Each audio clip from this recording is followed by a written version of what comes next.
Hey folks, my guild has just killed Mythic Belo'ren, and in this video I'm going to show you our kill and some bonus pulls as demonstration to explain how to tank this boss properly. Now, last week I did a mini guide for Crown of the Cosmos where I discussed every role's responsibility. I don't really have quite as much time to do a detailed guide like that for this boss. I have a lot of other videos that I'm trying to work on right now, but if you are looking for a good PoV for a DPS or a healer role, I have linked some of my guildies PoVs down in the description. But this time around, in the video, I'm only going to be using my footage, and I'm only going to be explaining tank stuff. That being said, the tank job on this fight is, in my opinion, the hardest, and there is a lot of things to go over here.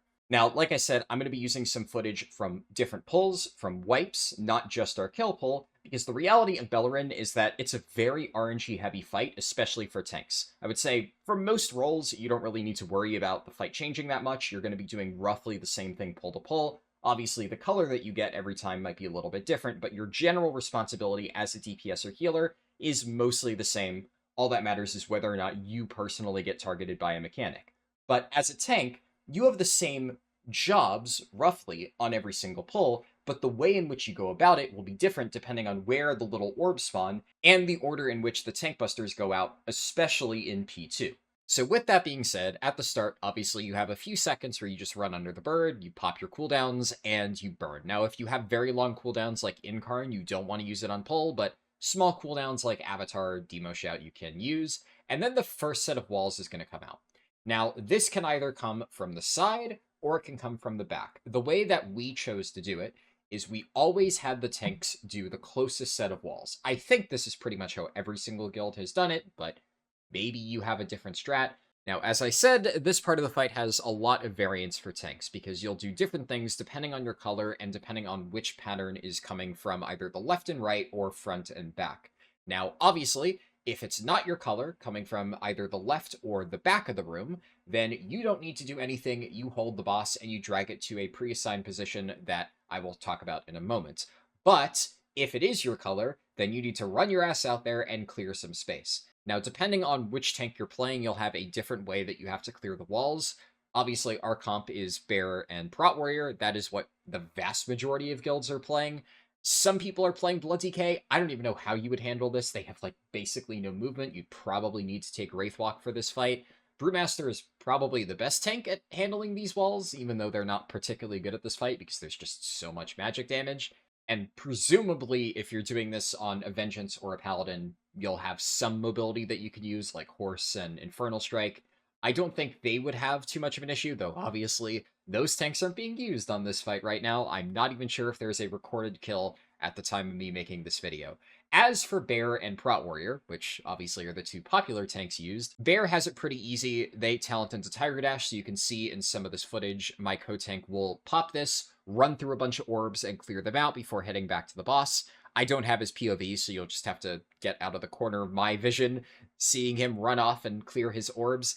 It's a little bit tricky because obviously Tiger Dash only lasts for a little bit of time, but because it's just a movement speed increase, this also gives you some amount of flexibility. You can clear as many orbs as you need to and then immediately beeline back towards the boss. And it may not be perfect. I have had my co-tank say that in some sets it's really tricky for him to line up the Tiger Dash, but it's a hell of a lot easier than what Prot Warriors have to do because our way of clearing the balls is a little bit janky because we kind of need to use Heroic Leap. Now, at a lot of the guilds that I've looked at, they have their time spirals assigned to some of these orb sets to make it easier for people to move around, and especially for the Prot Warrior to clear, because if Prot Warrior has time spiral for a lot of these orb sets, they can Heroic Leap out, line themselves up, Heroic Leap down the line of the orbs, and then get back to the boss really easily.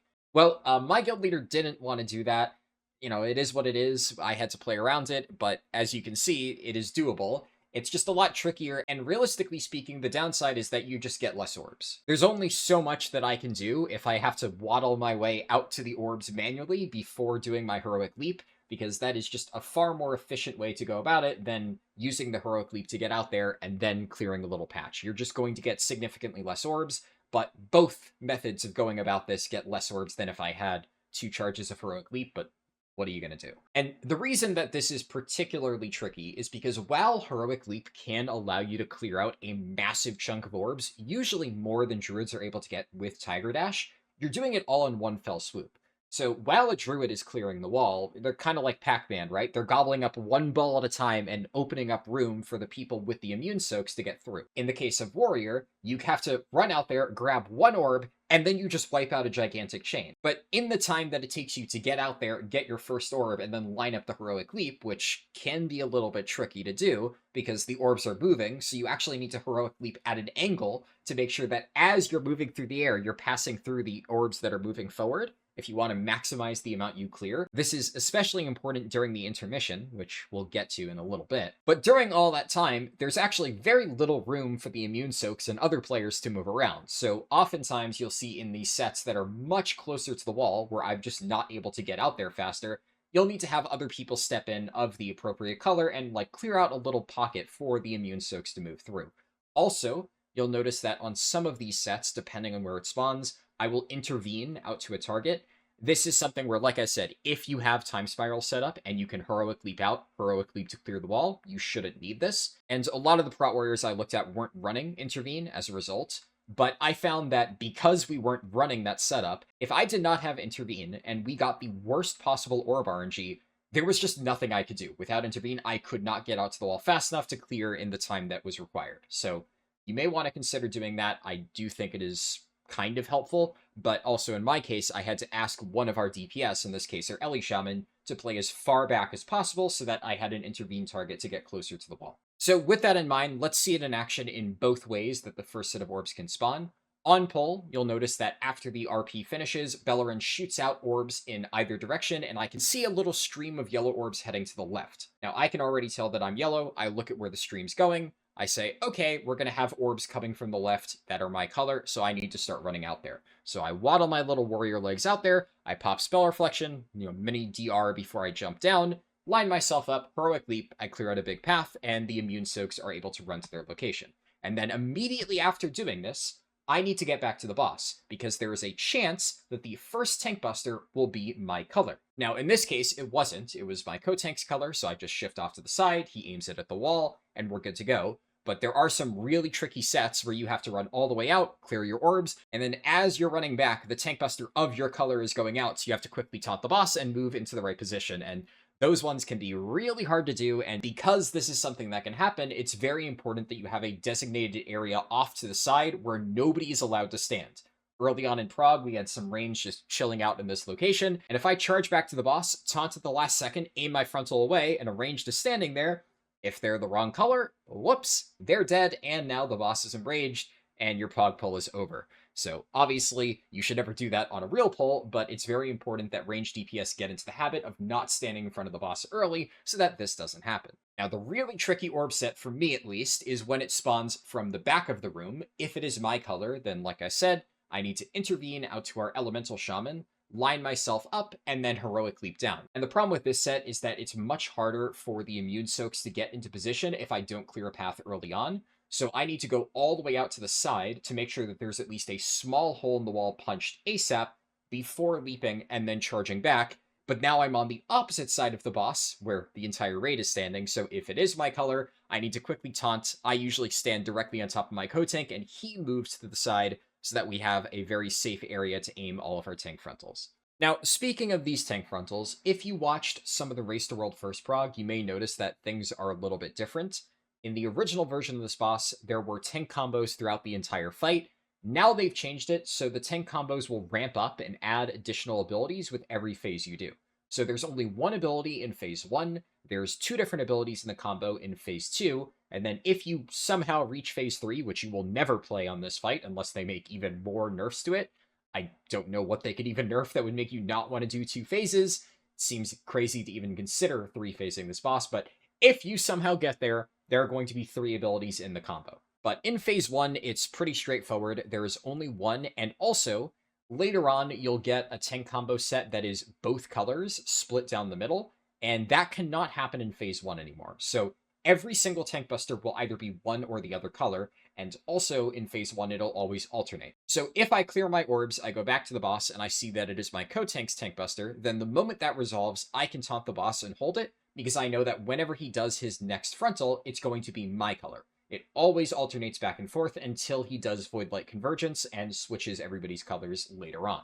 Now, when we get to phase 2, I'm going to talk in a little bit more detail about how you might want to handle this combo, but honestly, phase 1, it's pretty straightforward. The only time I ever use a major defensive here, in my case shield wall, is whenever I've gotten a super demonic orb set immediately into one of those tank frontals that I talked about, because in that case, I've just used my spell reflection to clear the orbs, so I'm probably low health. I don't have my mini defensive. I'll use a charge of shield wall just to make sure that I don't proc my cheat death. That just makes things a little bit easier over the course of the fight, but realistically speaking, because there's only one hit here, it's not that scary for tanks. In fact, I would say try to save any defensives you possibly can that won't be up by P2, because that phase absolutely shreds tanks, and you want everything that you can possibly get. Now, I mentioned before that we always drag the boss to a particular spot. In this case, I usually like to play around the different triangles on the ground. I find that to be a pretty nice frame of reference for boss movement. So there's this little triangle off in the corner that we tend to hold the boss by in phase 1 right after pulling. There's nothing really crazy to note about this other than the fact that you'll want to aim these frontals at the wall like I mentioned before.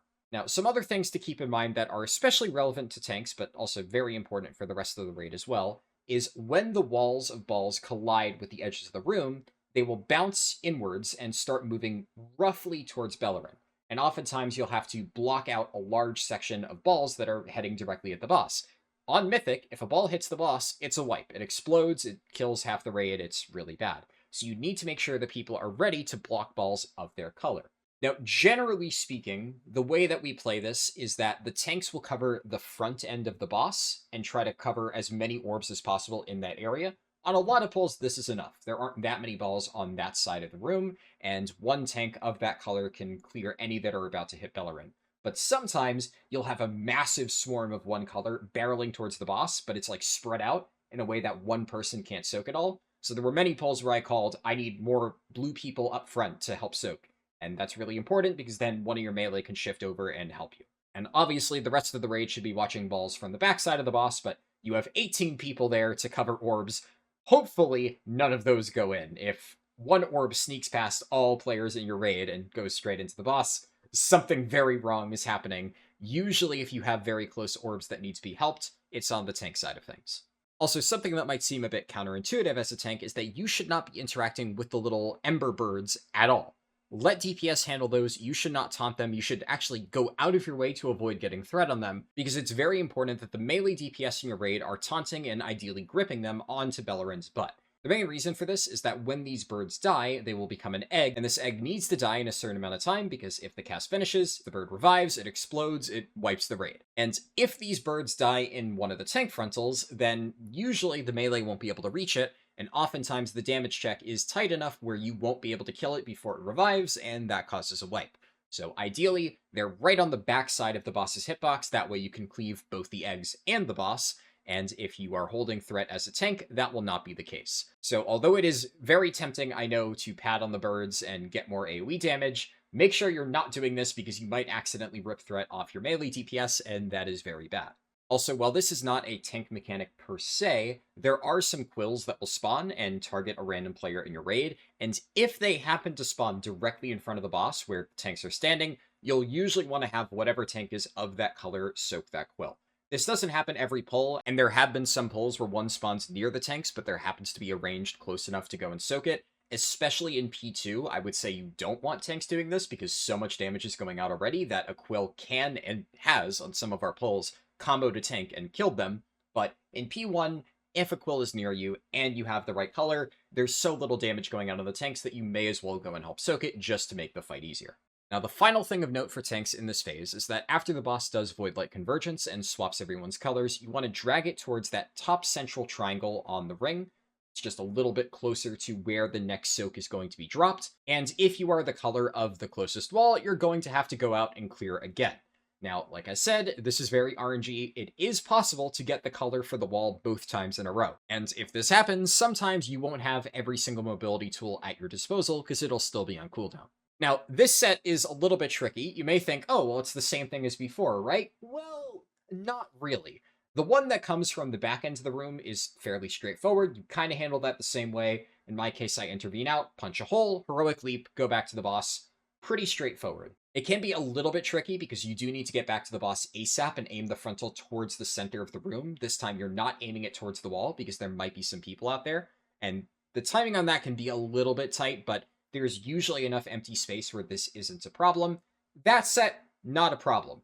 The one coming from the left side, though, this is a little bit problematic, because if you recall, when this pattern happens at the start of the fight, you can just heroic leap down the line, clear as many orbs as you want, and get back to the boss very easily. You don't have this luxury the second time because there's a gigantic puddle in the way. And even if you think, oh, I'm a tank, I have tank privilege, I don't take any damage, yeah, that puddle will fuck your shit up. It does so much damage. If you dip your pinky toe in there, you will fall over dead, or you'll proc your cheat death, and that's not good because we want to save that.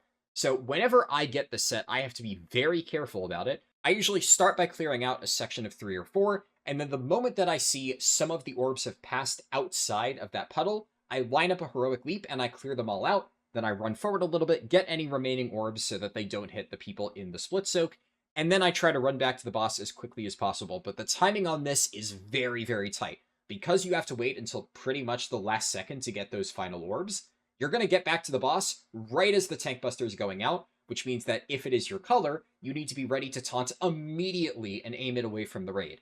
Other than that, tanking in P1 is fairly straightforward. You want to soak any orbs coming from the front, and sometimes you may need to drag the boss a little bit away from the eggs at the end, because it is very important that you stop all damage on the boss and phase it at a very specific time. All right, now the intermission, for the most part, isn't that difficult. You'll notice we have a lock gate set up here so that once the bird lands, everybody can immediately use the gate to get right to the middle. And for the most part, this is a lot like Heroic. You have a bunch of different patterns, everybody moves into their correct color, and just doesn't die while blasting the hell out of the ad. The only thing that you'll need to keep in mind is what I said before about saving your DPS CDs for this phase, obviously using pots, using lust. However, if you are a tank like me, then you will have one special job, because on Mythic, some orbs will start to come in towards the boss in the middle of this intermission. And any orbs that you clear during this intermission phase will be relevant when the boss transitions into P2. So the moment we start this intermission phase, I'm looking closely to see where this wall spawns. In this case, I'm light, and I can see that the light orbs have shot out towards the top end of the room. So I'm slowly moving myself over to position closer to that. You want to run out right around the third set to soak all of your orbs, and I try to line up a big heroic leap to clear out as many of them as I possibly can in one fell swoop. The problem with this is that the pizza slices are inherently random in this phase, and they don't always line up in the way that you want them to. So sometimes I'll run out to get my orbs, and then immediately we'll get a set of pizza slices of the opposite color directly on top of me. But if one of the orbs hits the Belo'ren egg, it's an insta-wipe. And if one of the orbs hits somebody of the opposite color, they instantly die. So I just kind of need to pop a defensive, eat the damage from soaking the wrong color, and then clear as many orbs as I can. It's never ideal when this happens, but since it is livable, it's just an unfortunate reality that you will need to do this on some pulls to make sure that it doesn't wipe. And if you already know that you're going to take a hit of the wrong color, then you may as well soak as many orbs as you can. I usually try to get a really big heroic leap, because any orbs that I clear here won't need to be soaked in P2. But sometimes, if I can tell that the pizza slice is just barely close enough to where I can clear with heroic leap and then get back to safety, I may clear 1 or 2 less orbs than needed, just to make sure that I don't have that dot on me going into the next phase, because it is really, really nasty if you get a bad tank buster combo in P2 if you still have that dot ticking away on you. Also, while I do think that you should try to clear as many orbs as possible, I will note that only the 3 closest orbs to the middle of the room need to be cleared. If you don't clear one of those, it will hit the egg. So that will cause a wipe. But as long as you just clear those 3, technically you've done your job. Anything else is a bonus, but again, it does really help. Alright, so phase 2 of the fight is where things get really crazy, especially for tanks. So immediately after the intermission ends, you'll notice that my co-tank has the boss, and he starts to drag it away from the center of the room. But there's a ton of orbs collapsing inwards, and I'm trying to soak as many as I can with my color. Now, you won't always be able to do this reliably because the tanks need to be playing towards their assigned marker, which in our case is with the moon marker, and we need to be getting closer to that, and that's where we're dragging the boss. So, on some pulls, if I have a color and there's no orbs of that color near the boss, there's not really a whole lot I can do to help. I just need to hope that somebody else, like a DPS, or maybe my co-tank, if he's in a good position, is able to clear the way. But one of the big issues that I've run into during prog is while doing this movement over to where we're holding the boss, by the side of the room, Sometimes if there's just stray orbs blocking the path, you can't really drag the boss into position very quickly. And if you're not of the right color, there's not a whole lot you can do, and it is absolutely not worth just eating an orb of the wrong color just to get the boss there a bit faster. This is just one of those things where you will need to let your raid know, hey, somebody needs to be here, somebody needs to help clear the path, because the boss needs to get to its correct position pretty quickly, and if you don't get by the wall and aim your tank buster correctly, then you might accidentally hit a soaker, or you may not give the DPS enough room to clear their balls, and everything just kind of spirals out of control from there. Now, another thing of note is, just like in P1, an orb set will come from either the back of the room or the side of the room. And this time, your role is inverted as a tank. So before you were getting the left side of the room, now you're getting the right side, basically where you're dragging the boss towards. And if it spawned front and back, you were previously soaking the ones near Laura's room, while now you're soaking the set near the entrance of the room. Because obviously now the boss is on the other side of the room, these are the sets that are now closer to Belo'ren, so ranged are going to be handling the orb sets all the way in the back. Now, in my opinion, these orb sets are both extremely difficult to soak, probably the hardest for tanks in the fight, especially if it spawns by the entrance of the room. Because as a warrior, I don't have amazing mobility. We don't have a time spiral here, unfortunately. So if I was able to leap out to the entrance and then leap over, clear my orbs, and charge back to the boss, everything would be really easy, but I don't have that luxury. So coming out of the intermission, if I see that it's spawning by the entrance, I usually pop my Piercing Howl, which gives me a minor movement speed buff, not a ton, but it's something, and then I just run super early over to the orbs, I punch a hole, I heroic leap, I try not to proc my cheat death, but a lot of times I'm out of range of the healers, I usually am soaking a lot of orbs coming out of the intermission, so often my health is already sitting at like 50 to 60% before I even do my heroic leap, so usually that happens, not much you can do about it, that's kind of what it's there for. And then I try to get all the way back to Belo'ren and charge in, and if you get that very first tank buster that's coming out right as you're charging back into the boss,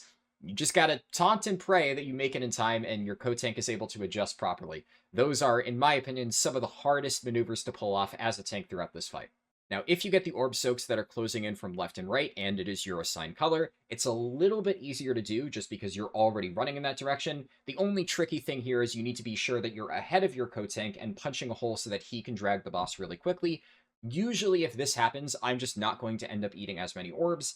It's fine. It's more important that I just immediately clear out a patch, get as many as I can with Heroic Leap, and then get back to the boss in time to do the tank soak. Now, it should go without saying that any orbs you are able to get here will make the fight easier in the long run, because if you don't soak it now, they're going to bounce back in, and you'll probably need to soak it later. But this is a very tricky set, and as long as there's enough room for everybody to do their jobs, and you're not getting yourself killed right before the tank buster goes out, that's really all that you can ask at this point. Now, speaking of the tank buster, you may remember at the start of the video, I said it's been changed a little bit since the version the Race to World First skills progged. In Phase 1, you only get one ability, and in Phase 2, you now get two.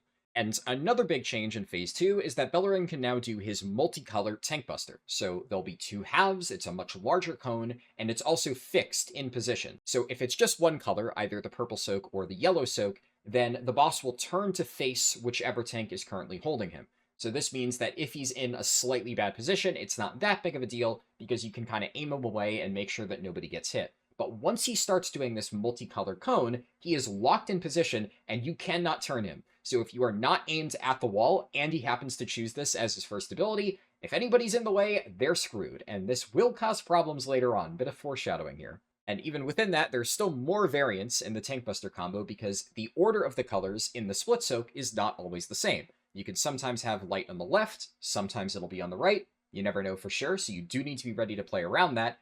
And also, you're not always going to get a split soak. Every single time that Belo'ren does a Tank Buster combo in Phase 2, he just picks a random combination of the 3 available attacks to fire off at the tanks. So sometimes you'll need to do your color soak immediately into a multicolor soak, and sometimes you'll just have a multicolored soak and your co-tank takes it, and sometimes it'll just be one of each color.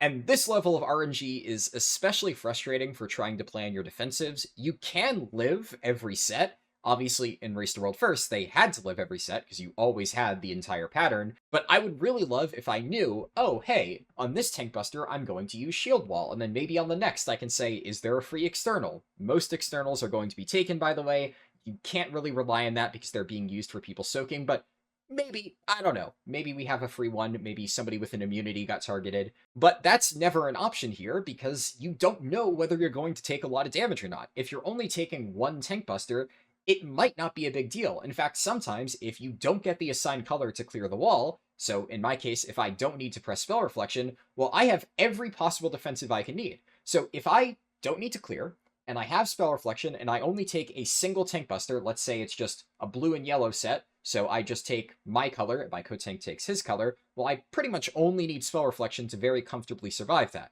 But if I have to go and clear the wall, so I've used spell reflection, I charge back to the boss, and now it is my color soak, so now I'm pressing shield wall, and then immediately into a multicolor soak, so I have to take yet another hit. Well, that is an absolute nightmare. I'm probably proccing cheat death if I haven't done so already, and sometimes if our healers are struggling, which happens a lot in early prog, I'll just be sitting in the second tank buster with shield wall fading, thinking to myself, well, either I get topped up here, or I just waste a second charge of shield wall to not die here, which sometimes I would need to do, and then like 2 tank buster combos later, if you get really unlucky, well, sucks to suck, you're dead. The game just decided you are going to die on this pull.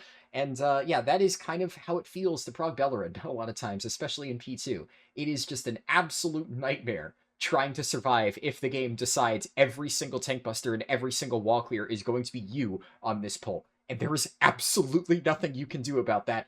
It just happens, and you gotta deal with it. But okay, so you've survived this first tank buster, now what do? Well, immediately after finishing the soak, a ring of orbs are going to start collapsing in towards Belo'ren. The color of this is random, so sometimes it'll be your color, sometimes it's your co-tank's color. If it's your color, you want to run out there and soak like at least 2 to 3 of these orbs. That gives you enough room to drag the boss out. And then the rest of the orbs will harmlessly collapse inwards towards where the boss used to be, and as long as nobody else is standing there, they shouldn't really cause too much of a problem. And after the soak has been completed, the boss will do yet another tank buster. Not really much else to say. Again, it's random. Sometimes if you had to just soak and then you're immediately coming back in and getting hit with 2 of your same color. And I think there's a pretty good example provided by our kill pull, because you'll notice that my co-tank is not necessarily in the best position. He's aiming the boss kind of towards the entrance of the room when it should be a bit closer to the side, and that's because he's trying to soak a quill. So this isn't necessarily a misplay on his part. Him soaking the quill does help. It means that somebody in the middle of the raid won't have to eat it and potentially get somebody killed with splash damage, but he does this when the tank buster's going out, and then it's my color. So he's kind of sitting there, he doesn't really move in time. If he had reacted a little bit quicker, I can't really fault him for this. A lot of stuff is happening at once. He might have been able to scoot over further, and then I would have been able to take his spot, and then I could have aimed the boss towards the entrance of the room. But as it stands, I very quickly taunt. He's standing right on the edge of my cone, so I can't move any further, and then after my tank buster resolves, we immediately get a combo. And because, again, the combo is in a fixed position, it's now covering a large section of the middle of the room, because the tank buster, for whatever reason, has a horrifically poorly defined hitbox, and it extends really far out, but has like a super fuzzy edge that doesn't actually show the full extent of where it's hitting. So on our kill pull, this happens, I get into my correct color, and it kills somebody. Our Shadow Priest was sitting way far out in the middle of the room, and he was barely in the extended edge of this tank buster. It clipped him, and it killed him. Now, thankfully, our Shadow Priest was of the correct color, so he got clipped by the purple side of it, and he was purple, so it only killed him, but it didn't enrage the boss. If he had been light here, then the boss would have enraged, and this would have been a wipe. We would not have killed the boss. Thankfully, everything had been relatively clean up until this point, so we were able to use a B-res on him. We got him back up, the boss was not enraged, and then we just moved the boss back to where it should be, over by Skull. Now, the boss will again do a Void-like Convergence, and then we get a set of walls closing in. Now, this set of walls, again, can be either from the front or back, or left or right, but in this case, you kind of deal with it the same way in both cases, because the boss is roughly equidistant from both sides of the room. So whatever tank is of that assigned color will run out and clear a path. Usually you don't have time to clear a gigantic patch here, especially as a warrior. I need to get back to the boss ASAP. And also there's so much damage going out that if I'm low out of this going into the tank buster combo, I can very easily die here. So as long as there's enough room to squeeze Belo'ren through and have enough room for the soaks to get into position, you're fine. Any extra orbs should be handled by random orb soakers in your raid. Also, while it wasn't necessary on this particular pull, if the orb set is really close, which usually happens if it's coming in from left or right, then you can drag the boss into the middle a little bit, kind of where our green marker is, just to give the tank a little bit more time to clear out the wall. If this happens, though, it is very important that immediately once the wall gets cleared, you spin the boss back around and drag it towards the skull marker, because you want to make sure that tank frontal is not getting aimed towards the raid. This just buys you a little bit more time to get into the proper position. And then, like I said, again, you get a tank buster combo, just do it the way that you've done all of them, and then immediately after this tank buster combo, you're going to get another collapsing ring.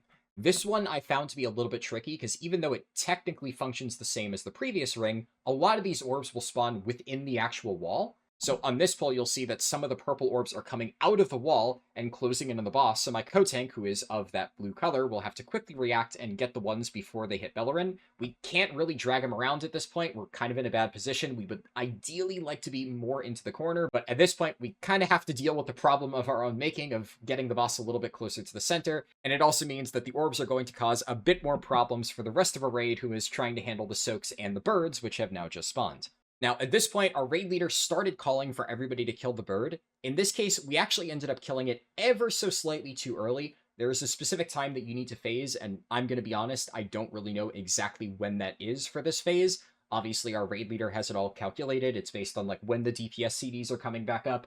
I don't care about that. All I care about is make sure that this bird doesn't explode and kill the entire raid, and that I can survive the tank frontals and clear a path. But we get yet another Void-like convergence. There's a bunch of stray yellow orbs closing in on the boss, but unfortunately my color has now been swapped to purple, so I can't help with this. My co-tank gets the color for the nearby wall, so I am just dragging the boss away from it. I see that he's cleared a path, so I'm dragging it away from the split soaks now. I'm aiming it at the wall so that it's not hitting anybody in the raid. It's my tank buster. We get another split. It's another hit for me. Thankfully, at this point, a charge of shield wall has come back up, but I didn't actually need it because we've killed the boss. Now, in theory, we should have actually let that resolve and let the boss have a few more seconds to do some random casts, because that would have given us more cooldown time.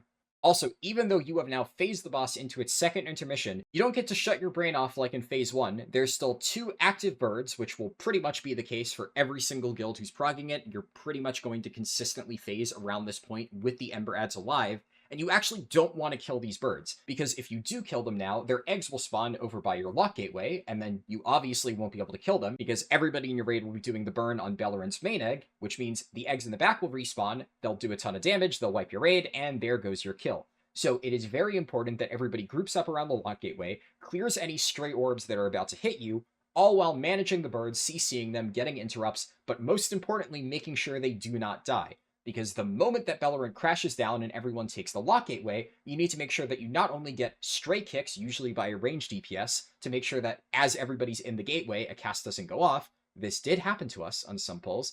And then you need to get the birds gripped under the boss, killed, so that the little eggs can be cleaved down alongside Belo'ren's main egg so that they don't respawn and kill the entire raid. This isn't really something that tanks need to worry about per se, but obviously, as a tank, you should be making sure that, while nothing else is going on, you're closely watching this Void Ember and making sure it does not get any kicks off. And notice how even after we transition into this intermission phase, I still swapped the Void Ember and I'm watching it. I'm not doing any damage to the egg here. It doesn't actually get a cast off that I could have potentially kicked, but if it did, I wanted to make sure that I was ready. I had my pummel ready to go. If every single DPS was tunneling the egg, I wasn't going to allow us to wipe to that. Thankfully, it didn't come to that. I was able to hit the egg for a little bit more time as the Void Ember died, but that is something that I, as a tank, thought I should be doing.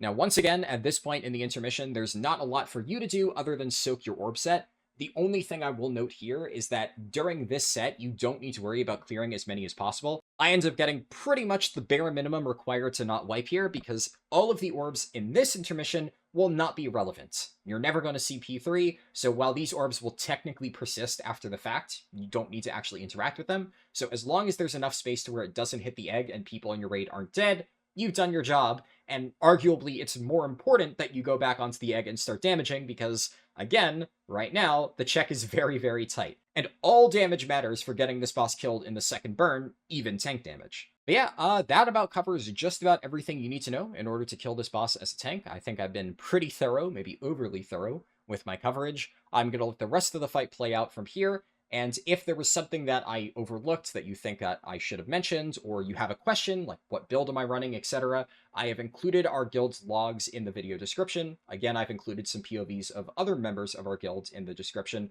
and you're welcome to leave a comment or DM me and ask a question, and I'd be more than happy to answer. I love talking about tanks. if that wasn't obvious by the length of this video. But yeah, that's it. And here's the very end of our Belo'ren kill. We need lots of damage. Todd's Todd. Kill it! Kill it! Oh, Yes! Let's go! Holy fuck, bro. I can't believe it. Good job, boys. Good job. We fucking cut that one, Cole. Jesus Christ. Jesus Christ. Bro.